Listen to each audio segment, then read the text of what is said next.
দেখতে দেখতেই যেন বিয়ে বাড়িটা কত কাছে চলে এলো।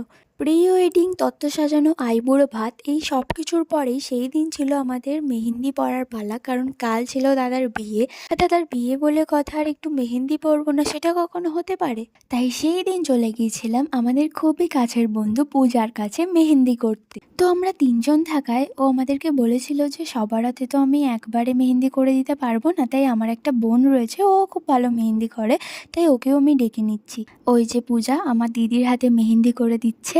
আমি জানি না ইনি নিজের হাতে কি একটা করেছিলেন আর বলছিলেন যে দেখ কত সুন্দর আমি করেছি। আর এই যে দেখো, এটা কিন্তু পূজা করেছে। এই মেহেন্দিটা কিন্তু খুব সুন্দর লাগছিল আমার দেখতে। আর এই যে এটা পূজার বোন আমার হাতে করে দিয়েছিল। মেহেন্দি শেষে আমরা সবাই মিলে বাড়ি এসে দেখি বাড়িটা তখন খুব সুন্দর করে সাজানো হয়ে গেছে। তো এটা দেখার পর মনে হচ্ছিল যে হ্যাঁ, বাড়িতে বিয়ে বাড়ি হচ্ছে। তো তারপরেই কিছু তত্ত্ব সাজানো বাকি ছিল, সেগুলো সাজিয়ে নিচ্ছিলাম।